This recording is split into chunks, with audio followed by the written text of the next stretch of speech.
سلام بچه‌ها، وقتتون بخیر. آیدام و میخوام که حل مسئله پمپ بنزین رو براتون توضیح بدم. ببینید بچه‌ها، مسئله بهمون چی میگفت؟ میگفت که یه مسیر دایروی رو در نظر بگیرید که روش یه سری پمپ بنزینایی هستن. تو هر کدوم از این پمپ بنزینا که شما میری ویزیت میکنی، یه مقدار مشخصی بنزین به باک ماشینت میزنی.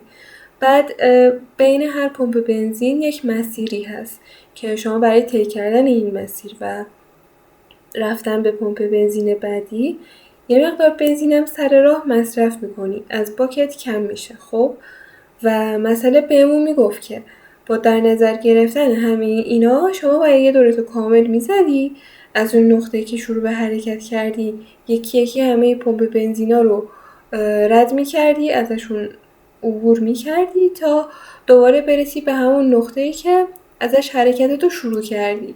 خب ویژگی اولی که جوابمون باید میداشت همین بود، اینکه یه بار بتونی یه دور کامل رو بزنی. بعد ویژگی دوم این بود که نقطه‌ای رو انتخاب میکنی که اگه ازش شروع به حرکت کنی یه دورت کامل باشه و کمترین ایندکس رو داشته باشه. خب این چطور ممکنه؟ حلش در واقع خیلی ساده است. اصلا قرار نیست کار خاصی انجام بدی. شما از همون نقطه اول که کوچکترین ایندکس رو داره، ایندکسش 0 دیگه، از همونجا شروع میکنی بیا یکی یکی پمپ بنزین رو ازشون رد بشی، بنزین تو بزنی و ببینی که آیا میتونی اون دورتو کامل بکنی یا نه. وسط راه مثلا بنزین تموم کردی و دورت ناقص موند، دیگه بیخیال اون نقطه میشی، میری سراغ نقطه بعدی، ایندکس تو یه دونه بیشتر میکنی، دوباره از اون شروع میکنی به چک کردن که آیا میتونم من دورمو کامل بزنم یا نه. اگه دوره تو که کامل زدی، به نقطه شروع رسیدی، تموم دیگه، مسئله تمومه، به جوابت رسیدی. چرا؟ چون کوچکترین ایندکس رو هم داره. شما فرض کن که مثلا نقطه های دیگه هم هستن که اگه ازش شروع کنی دورت تموم میشن، ولی چون ایندکسشون از این یکی بیشتره، اون جوابی که ما مثلا مد نظر داریم نیستش دیگه. قرار نیست حل و کش بدی که اونو رو هم چک کنی. همون بار اول که دیدی دورت کامل شد، همونجا دیگه تموم میکنی، بریک رو میزنی، جواب چاپ میکنی. خیلی خوب، من میام اینجا کتابخونه هایی که قراره ازشون استفاده کنم رو مینویسم که یکیش آیو استریم هست برای گرفتن ورودی و چاپ کردن خروجی و اینا، یکیش هم وکتوره یا همون آرایه. فقط این دوتا اون کتابخونه هایی که میخوایم ازشون استفاده کنیم. و من یه لاین دیگه هم مینویسم که یه نکته داره. نکتهش اینه که شما با استفاده از این میتونی کدتو خیلی کوتاه‌تر و ساده تر کنی. مثلا یادتون باشه موقع مثلا چاپ کردن ورودی یا ببخشید چاپ کردن خروجی، مثلا می آوردی یه استیدی می نوشتی جلوش دوتا مثلا از این دو نقطه ها می داشتی و فلان، کلی مکافات داشت. اینو که شما نوشتی دیگه لازم نیست این چیز میزای اضافه رو بنویسی، همون راحت مثلا فقط این یا سیاتو بنویس، دیگه کدت ارور نمیده، چون دیگه این بالا منشن کردی که برای اونا از استیدی استفاده کن، کدت تمیزتر شه، کوتاه‌تر شه. و بیایم اینجا اون فانکشنی رو که اسمش یه چیز دیگه بذارم،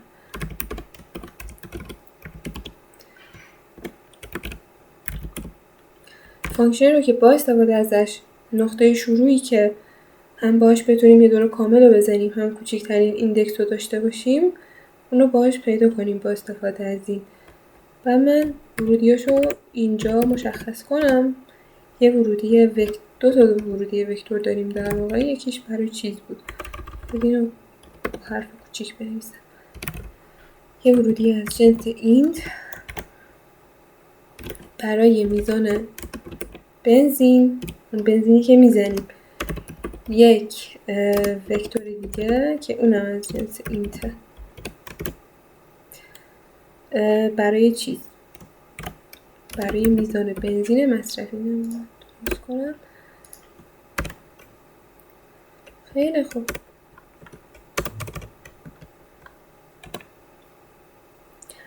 تابعمون اینه. بعد آیا چی نیاز داریم؟ اولا میخوایم ببینیم که چند تا پمپ بنزین داریم. اندازه وکتور گس یا همون بنزین میشه تعداد پمپ بنزین ها. شما مثلا هر بار که رفتی به تعداد، مثلا به تعداد موقعی که رفتی بنزین زدی، همون تعداد پمپ بنزین داری دیگه. اینو توی نامبر ذخیره میکنیم و من بیام اینجا متغیرهایی که قراره ازشون استفاده کنم من تعریف کنم. همشون رو یه جا بنویسم دیگه.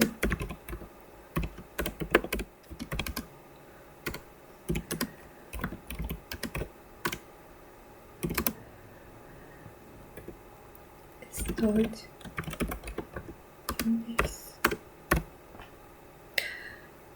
اون متغیرها که داخل تابمون نیاز داریم اینا هستن صرفا.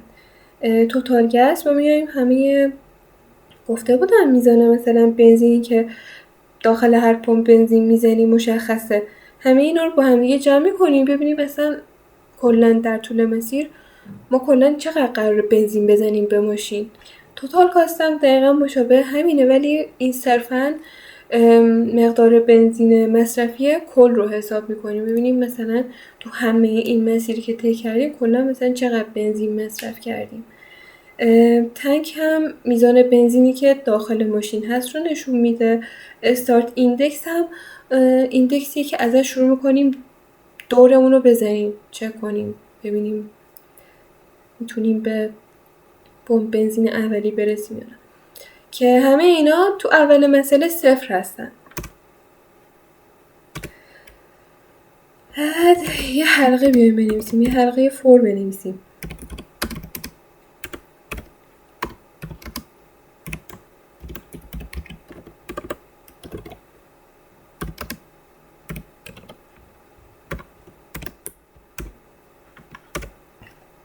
یا یه خورده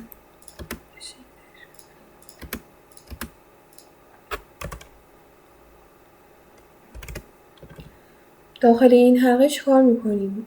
با استفاده از این حلقه اگه دقت کنیم میبینیم که از صفر شروع میکنیم تا به تعداد اون پمپ بنزین. مثلا میخوایم یکی همه این خونه ها رو طی کنیم با استفاده از این لوپ. بعد میایم توی این لوپ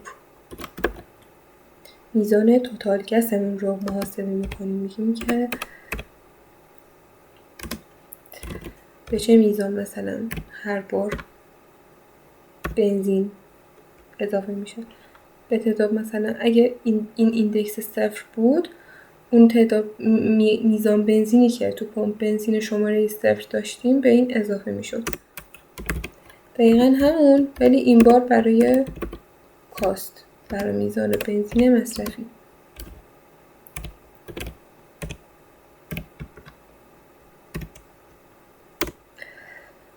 بعد چیزم لازم داریم، میزان بنزینی که داخل باک داریم هم باید حساب کنیم که هر بار چقدر بهش اضافه میشه.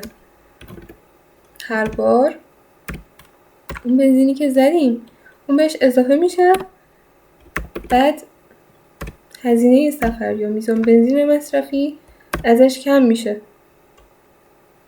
خب همه اینا رو حساب کردیم.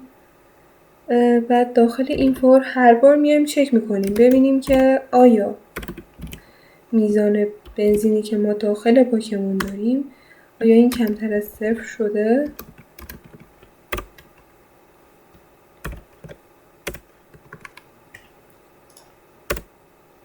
اگه کمتر از صفر شده باشه شما دیگه نمیتونی مسیر رو ادامه بدی و میفهمی که دورت ناقصه دیگه، باید بیخیال اون نقطه‌ای که ازش شروع کردی بشی و بری سراغ نقطه بعدی.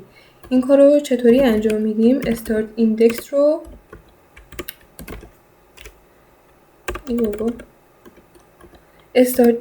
رو یه دونه چیز میکنیم،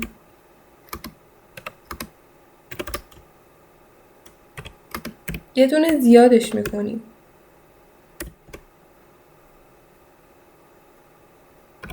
و باکمون هم خالی میکنیم دیگه، چون قراره از اول شروع کنیم. همین بود حل مثلا.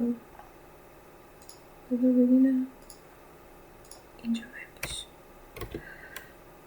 تابعمون بهمون چی برگردونه. ریترن کن به همون اگر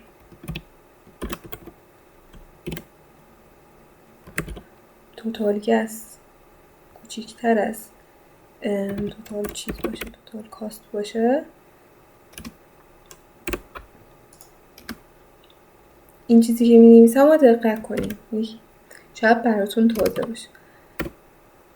اگه این شرطی که داخل پارانتز من نوشتم برقرار باشه، یعنی اون میزان بنزین کلی رو برای این نیازش داشتیم.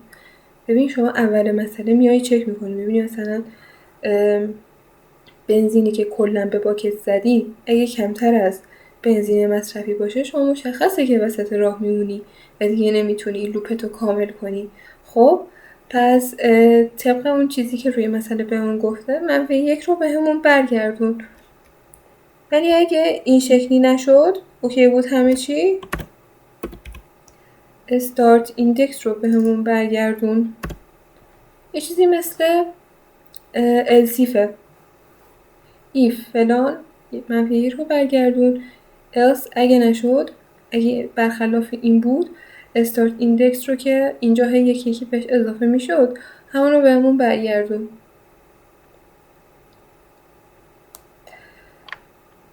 همین بود، خیلی راحت، چیزی اضافه ای نداشت دیگه. قسمت سخت ماجرا تمام شد. صرفا میام این پایین برای اینکه مثلا کدمون تمیز و قشنگ باشه داخل یک متد جداگانه ازش اینپوت میگیریم، داخل یه متد جداگانه دیگه خروجیمون رو چاپ میکنیم. یه دونه هم مین میذاریم که توش این تابع بالایی رو فراخوانی کنیم و تمام.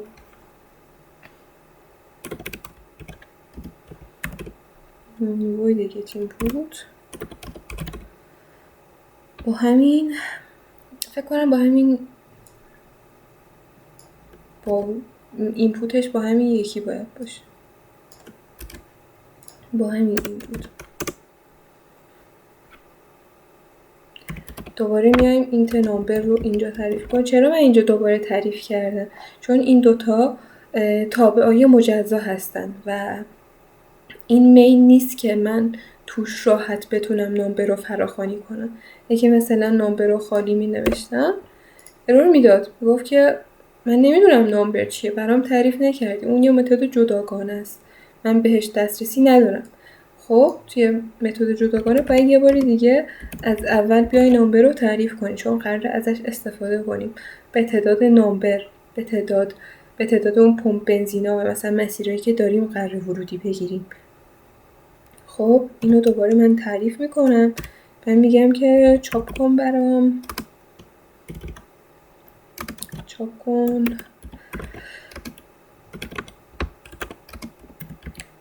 تعداد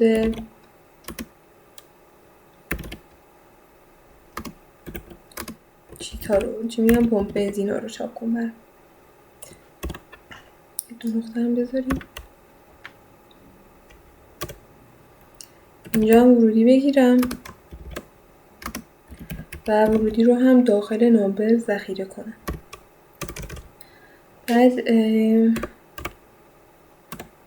یه خروجی دیگه نیاز دارم، چاپی دیگه. چی می نویسم؟ بنویسم که اینجا می نویسیم که اون میزان بنزینی که داخل هر گس استیشن از قبل مشخص بود و اینجا مشخص میکنیم.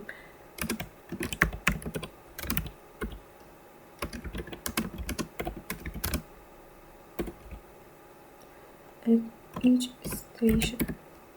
بعد اینو قراره هر بار که ورودی میگیریم ازش برو سطر بعدی. این n رو هم، این اسلش n رو هم نوشتم که بره سطر بعدی.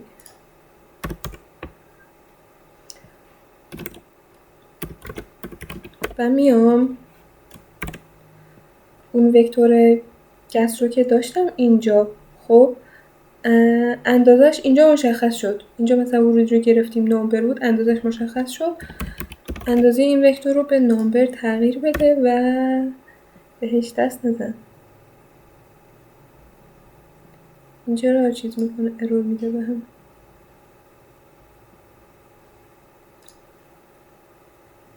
من اینو متوجه نشدم چرا چیز شده. اینو کامنتش بکنم، زیادم مهم نیست. ولی با استفاده از این متد طول وکتور گس رو به نامبر تغییر میدادیم. میگفتیم که مثلا تعداد خونه‌هات به اندازه نامبر باشه. حالا اشکالی نداره.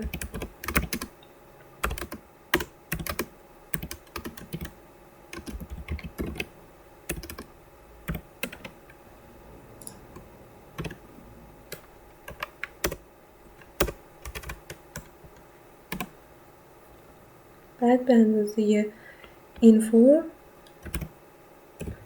یا ورودی بگیم و داخل چیز داخل کن، وکتور گس.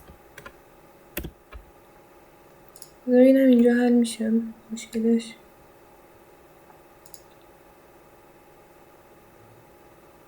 این دیگه چرا ارور میده؟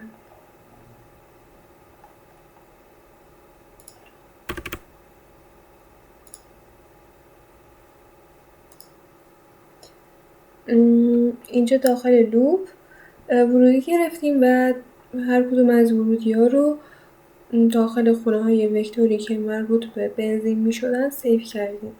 یعنی تکرار میشه این ورودی گرفتن. بعد جریان ورودی گرفتن برای اون بنزین مصرفی هم دقیقا مشابه همینه. همینو کپی پیست میکنیم، صرفاً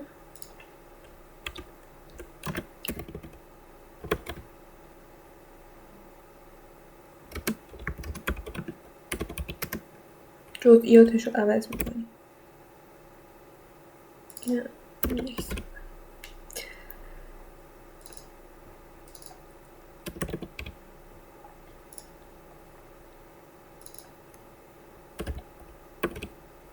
تمام. ورودی گرفتن ما هم اینجا تموم شد. بعد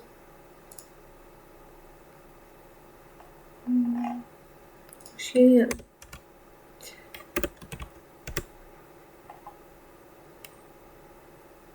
بریم سراغ کابل خروجی.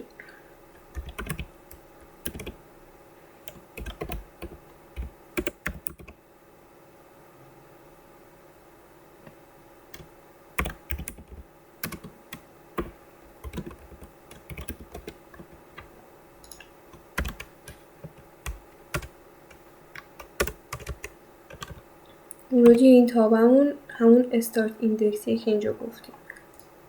بعد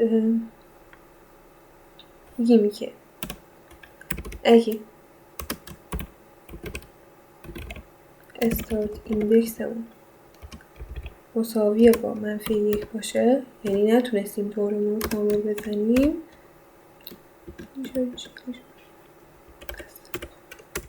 بیا پایین بنویس، چاپ کن برامون.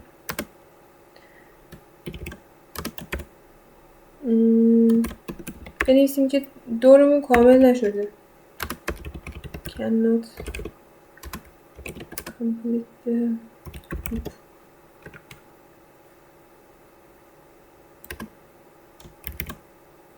و تمام. ادامه نده.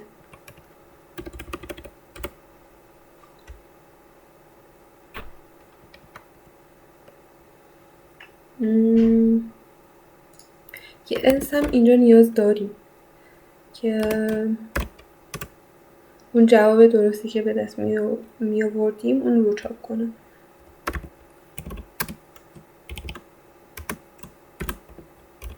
میگیم که از فلان استیشن شروع کن حرکت تو تا دور تو کامل کنی و به اون شرایطی که میخوای برسی. استارت ایندکس شروع رو هم می نویسیم.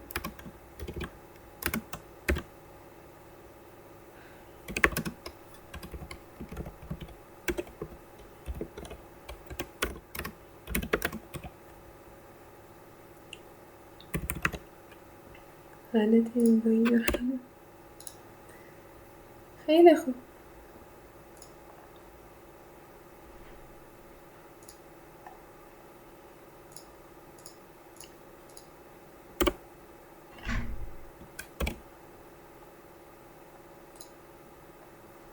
دوباره ارور بود.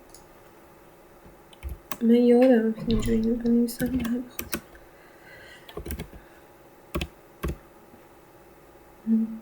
اوکی شد. پس تابعمون رو تعریف کردیم، باهاش به جواب رسیدیم، به جواب درست.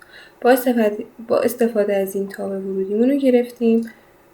خود فاصله بدم. با استفاده از این تابع خروجیمون رو چاپ کردیم و تنها چیزی که مونده یک تابع مینه که صرفا اینا رو فراخوانی کنیم.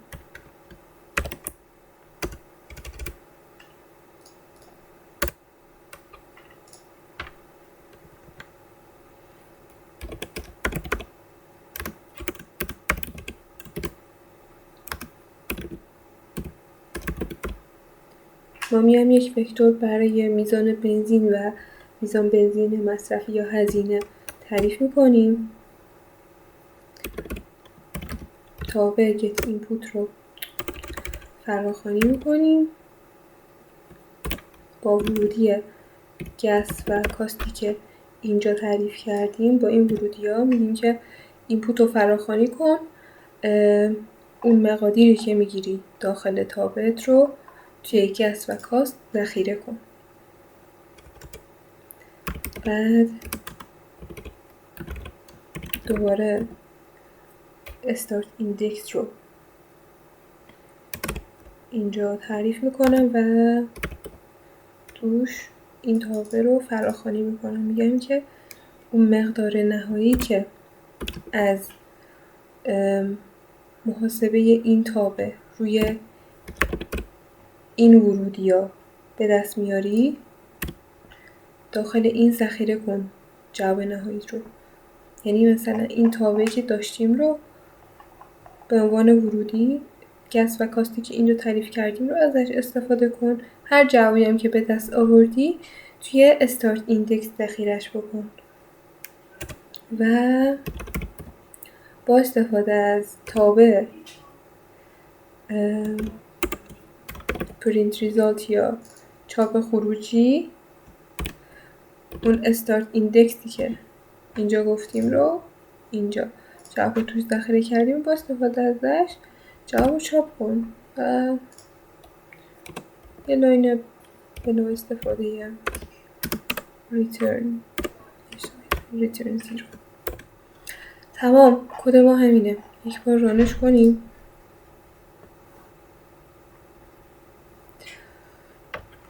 مثلا بنویسم 5، همون مثال سر کلاس 1 2 3 4 5.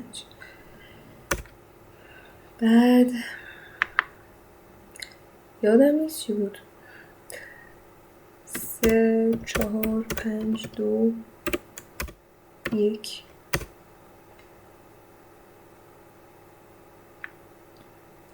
اینجا فاصله بدیم این چیزا رو به هم دیگه چسبیم. میگه که از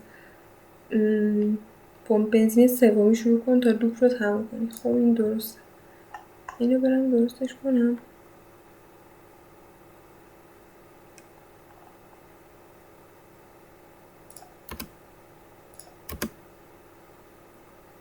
اینه که فکر کنم فاصله داشته باشه. حالا مثلا 3 رو بنویسم. 3 4 2 3 4 3. اینجا هم نمیتونیم لوپ رو کامل کنیم.